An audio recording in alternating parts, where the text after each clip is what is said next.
China, one of the great powers shaping the modern world, with its economic strength, towering cities, and global influence.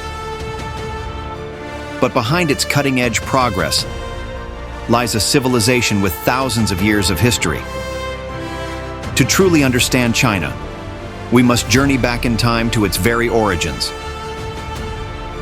From these roots emerged legendary dynasties and vast empires, each bearing witness to an era of conquest and transformation. In this exploration, we uncover the origins, the dynasties, and the lasting legacy of a civilization that helped shape history. A journey through the echoes of the past, deep into the heart of ancient China.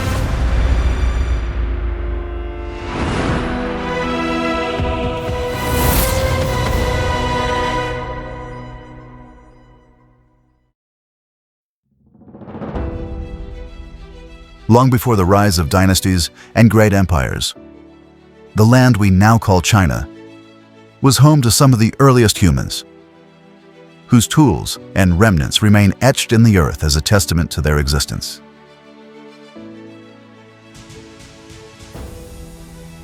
In 1978, deep in the remote Niheiwan Valley at the Xiaochangliang site, a team of researchers from the Chinese Academy of Sciences unearthed a remarkable collection of stone artifacts and fossilized remains of ancient mammals, dating back nearly 2 million years. These findings confirm the presence of Homo erectus and offer insight into their way of life. Similar discoveries have been made in the Yangtze Delta, along the Huai River, and across the northern plains. Yet these early hominins of China, including the famous Peking man, vanished around 200,000 years ago.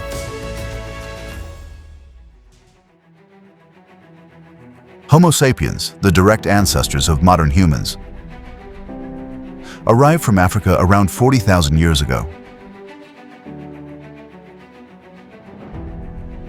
Before their arrival, the Denisovans had already left a genetic imprint on populations in Southeast Asia. Over time, these early humans formed groups for protection. Their ability to organize, craft tools, and harness fire gave them greater control over their environment.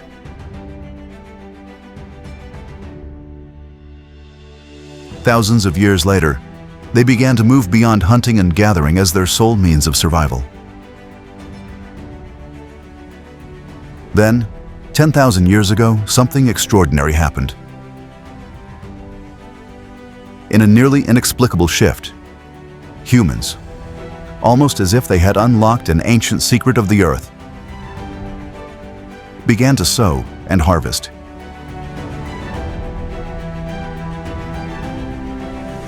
Agriculture was born.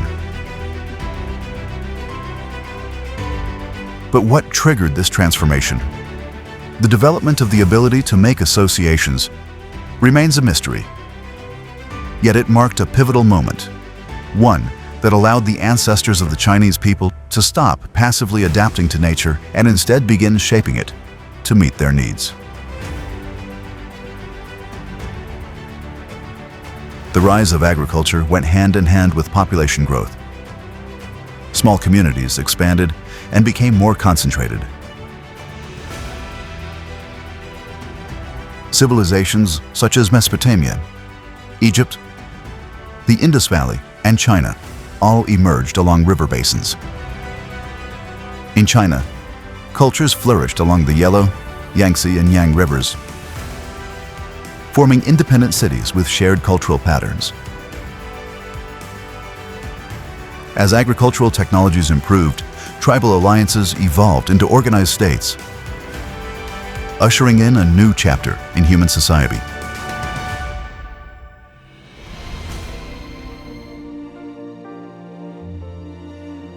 The Yellow River, known as the cradle of Chinese civilization, has been a lifeline for millennia. Here, the earliest inhabitants cultivated the land and built communities along its golden waters. This deep connection between humans and nature would come to define the unique character of Chinese civilization.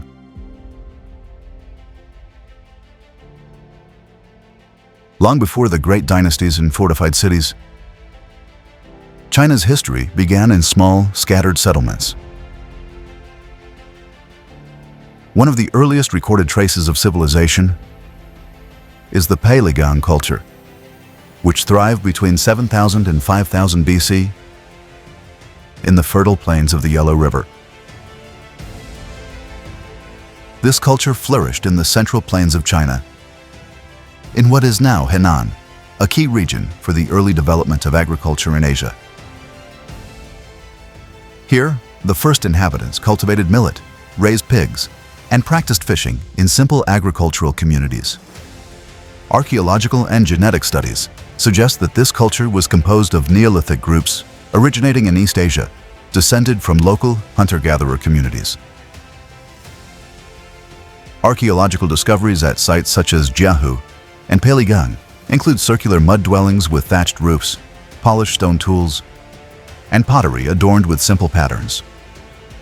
Charred millet seeds and remains of domesticated pigs confirm their agricultural and livestock-based economy. Additionally, the flutes made from crane bones found in Jiahu, among the oldest musical instruments in the world, indicate an early connection to music and cultural expression.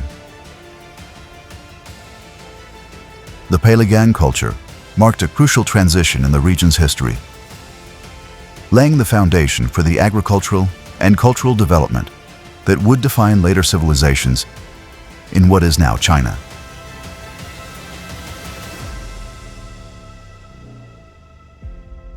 The Yangshao culture, active around 5000 BC, is renowned for its well-organized settlements and distinctive red and black pottery, decorated with geometric patterns and animal figures. These pieces were not only functional, but also served as an early form of artistic expression.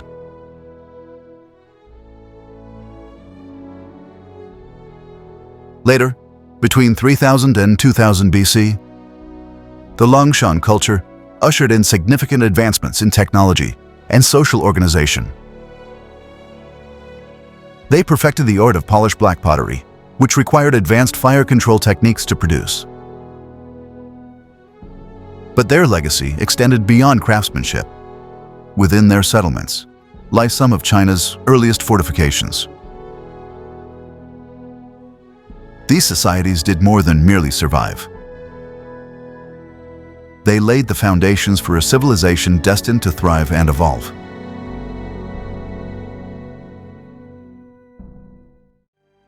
And so, as early societies grew more complex, the need for leadership emerged, ushering in the next chapter of China's history: the rise of the dynasties.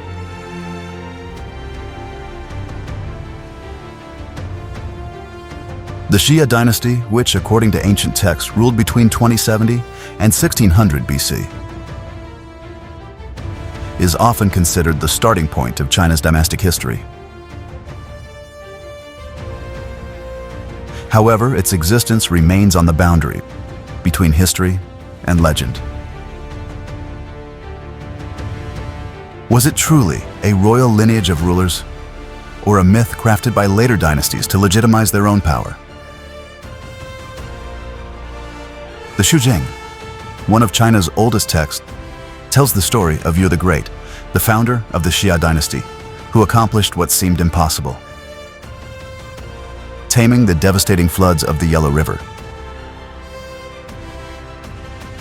Rather than blocking the waters, Yu devised an innovative system of canals and levees to redirect them, saving entire villages and securing fertile lands for agriculture. This achievement earned him an almost divine status among his people, and his leadership marked the beginning of hereditary rule, a revolutionary concept at the time. The Xia dynasty represents a crucial transition from small tribal communities to a more structured society. According to historical accounts, Yu divided the land into administrative regions, laying the groundwork for a centralized political system. Agriculture thrived under these conditions, allowing communities to settle and prosper.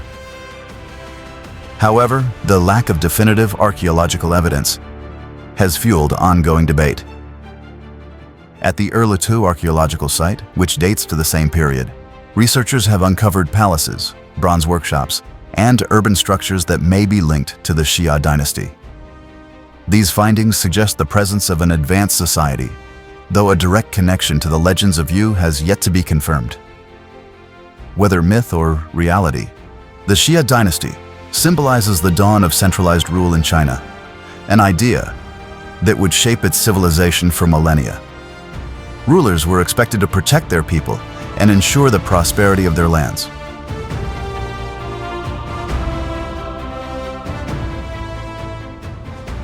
Following the Xia came a more clearly documented chapter in Chinese history: the Shang dynasty. With its rise, the Bronze Age transformed not only tools and weaponry, but also religion and politics. From 1600 to 1046 BC, the Shang dynasty ushered in a new era of Chinese civilization.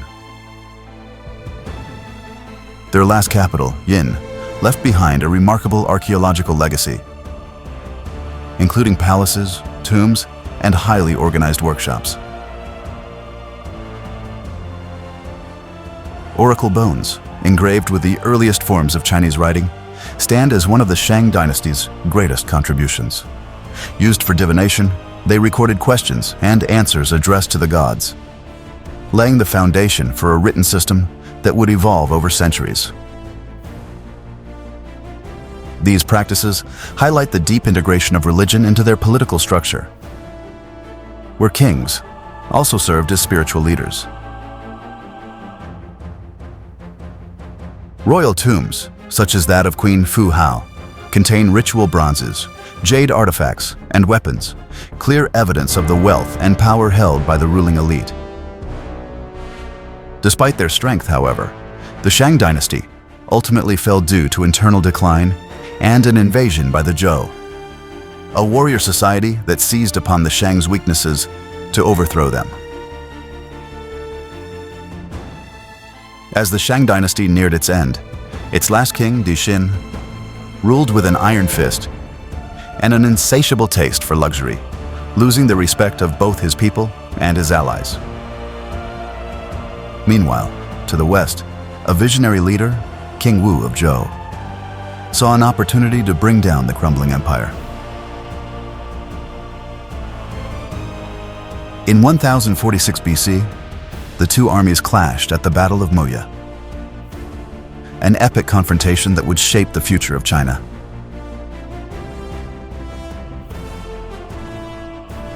Outmatched and abandoned by his own men, Dixin retreated to his palace.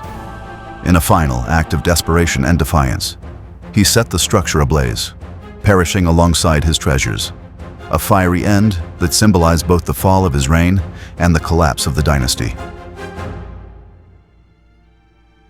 With his demise, King Wu declared the mandate of heaven, ushering in the glorious Zhou dynasty.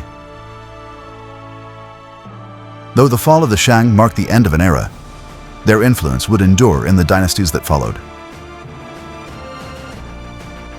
But no dynasty lasts forever. The fall of the Shang paved the way for a revolutionary new idea: the mandate of heaven. Under the Zhou, power was no longer absolute, it now depended on divine approval.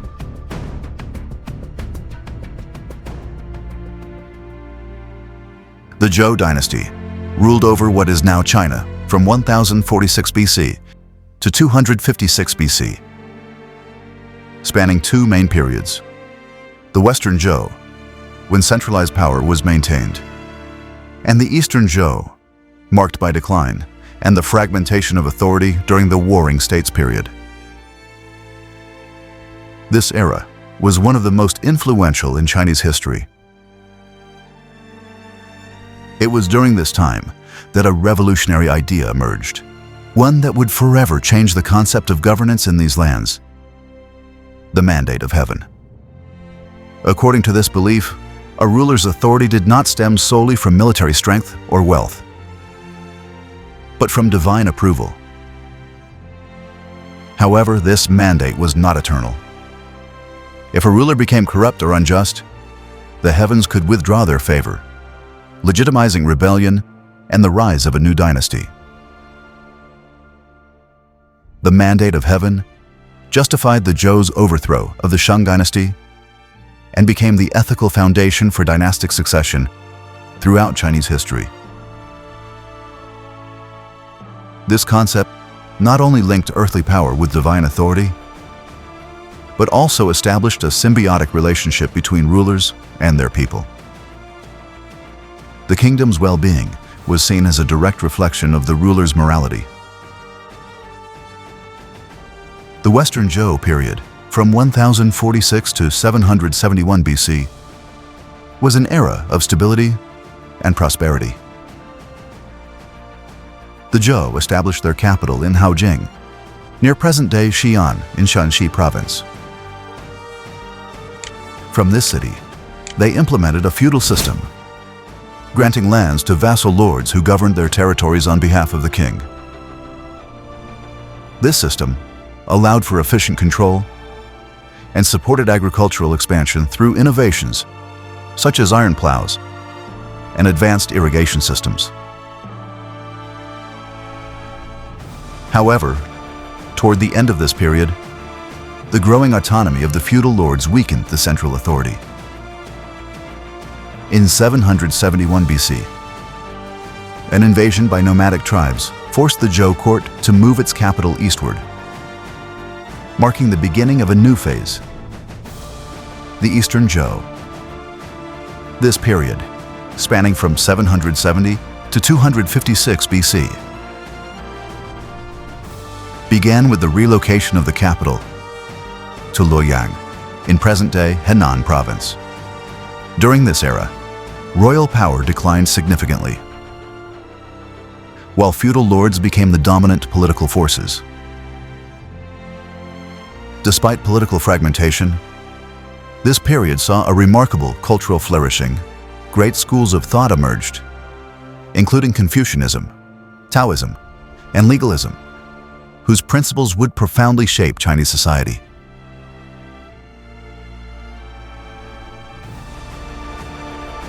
However, this era was also marked by intense warfare among states such as Qin, Chu, and Zhao, driving technological advancements in weaponry and fortifications.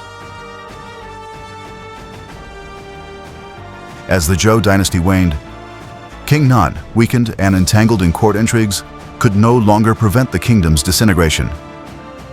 The once loyal feudal lords had become independent powers.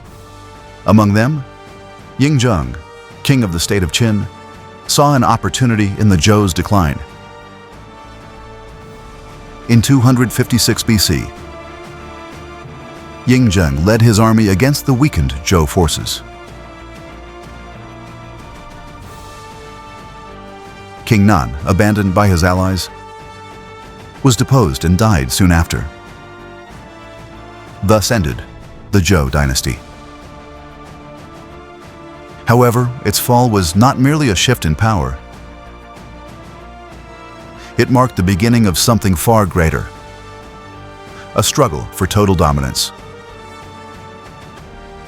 As the last remnants of the Zhou faded into history, Yingzheng, later known as Qin Shi Huang, prepared to undertake a monumental task. Could he unify a fractured land and overcome forces that would not submit without resistance?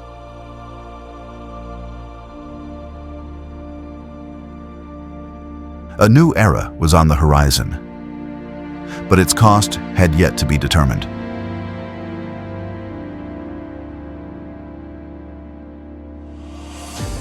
The Zhou had established the concept of the mandate of heaven. But the internal divisions of the Warring States period had left these lands splintered. As the conflicts escalated, a determined leader emerged, intent on bringing the nation under one banner. The era of divided kingdoms was about to end. The story of China's first empire was about to begin. In 221 BC, Qin Shi Huang achieved what had once seemed impossible. He unified the warring states after centuries of fragmentation. This milestone marked the beginning of the Qin dynasty and a new era in the history of the land we now know as China.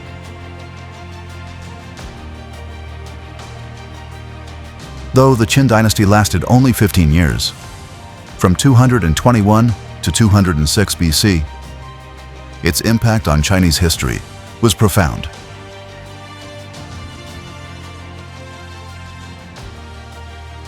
The emperor centralized power by abolishing the feudal system and replacing it with provinces governed by loyal officials,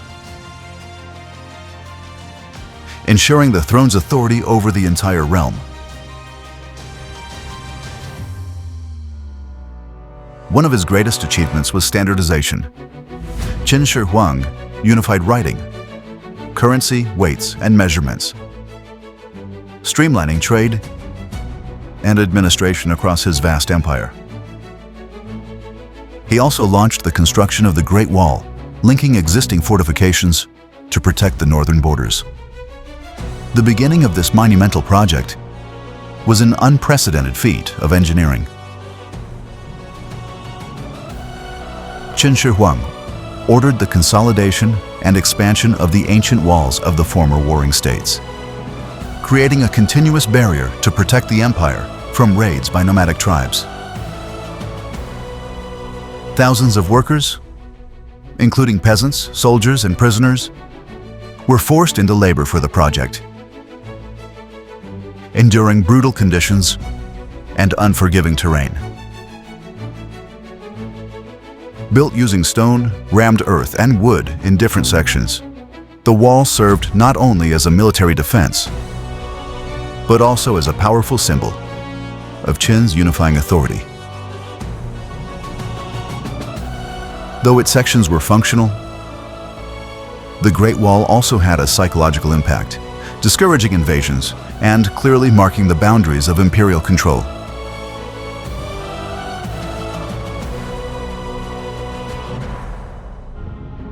The Qin government was known for its harshness.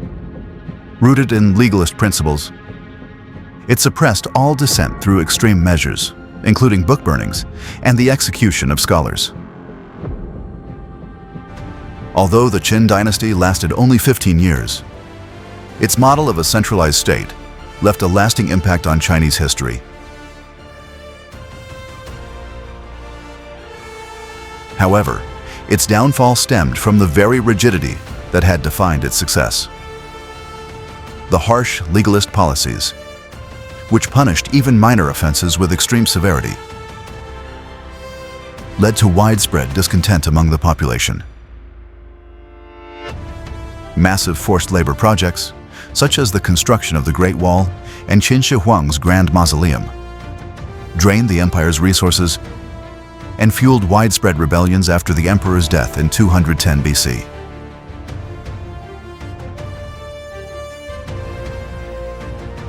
His successor's inability to maintain control in the face of these uprisings hastened the dynasty's collapse, marking the end of its short but monumental reign.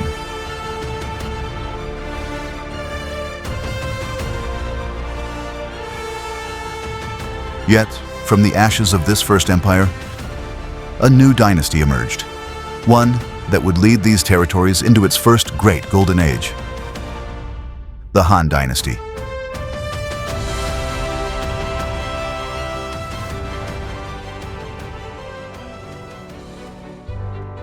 The Han Dynasty, which ruled from 202 BC to 220 AD, marked a true golden age in Chinese history. Emerging after the collapse of the Qin, the Han balanced centralized power with a more ethical approach, rooted in Confucian principles. During this period, these lands saw remarkable advancements in technology, culture, and commerce, establishing itself as a global powerhouse connected to the world through the Silk Road. The Han Dynasty solidified Chinese identity. The term Han became synonymous with Chinese culture and people, reflecting traditions and achievements that endure to this day. This era also saw the establishment of a bureaucratic system that laid the foundation for imperial governance. Meritocracy, based on examinations and mastery of Confucian classics, ensured that talent was rewarded, reinforcing the social cohesion of the empire.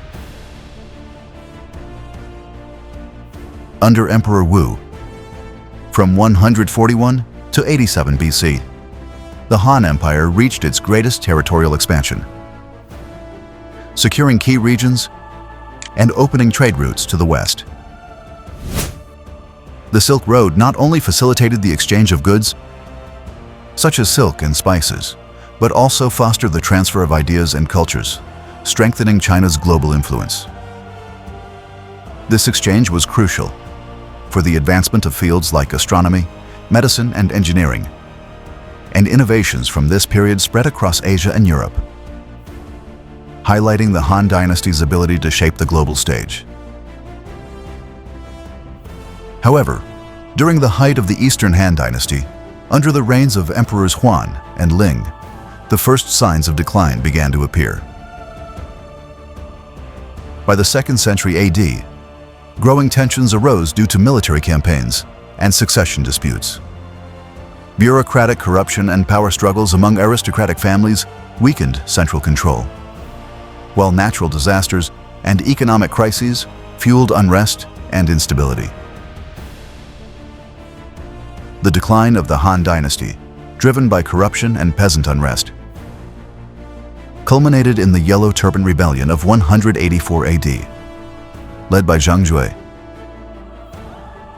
Warlords like Xiao Chao, Sun Quan, and Liu Bei fought for control as the empire crumbled. In 220 AD, Cao Pi, son of Cao Cao, forced the abdication of the last Han emperor, Emperor Xian, and proclaimed himself Emperor of Wei, marking the beginning of the Three Kingdoms era. The old order had collapsed, and a new chapter of fierce rivalries had begun. The Han Dynasty left an indelible legacy, but its fall led to fragmentation. After the Three Kingdoms period, China was briefly unified under the Jin Dynasty, only to split again during the Northern and Southern dynasties. The Sui reunification paved the way for the glorious Tang era, followed by another period of division during the 5 dynasties and 10 kingdoms, before China was once again unified under the Song Dynasty. In the 13th century, the Mongol invasion, led by Genghis Khan and Kublai Khan, established the Yuan Dynasty, the first foreign regime to rule China. The Ming and Qing dynasties later sought to restore national identity, but by the 19th century, conflicts with Western powers, such as the Opium Wars, forced China to sign unequal treaties, ushering in a long era of humiliation and transformation. And we will take a deep dive into this 1600-year chapter of Chinese history, from the fall of the Han Dynasty in 220 AD to the Opium Wars of the 19th century. In the spectacular next episode of our series, China. Thank you for joining us on this thrilling journey through the history of ancient China. Your support is what drives us to keep creating high-quality content, and the best way to help us grow is by becoming a channel member. Just click the Join button and be part of this incredible experience. You can also send us a super thanks using the button below the video. Every contribution helps us continue bringing you more epic content. And with just a few simple actions, you can help us reach even more people and show the platform that this content deserves to be seen. If you enjoyed this episode, don't forget to leave a like, subscribe to the channel, and turn on the notification bell so you never miss our upcoming documentaries. Thank you for being part of this amazing community.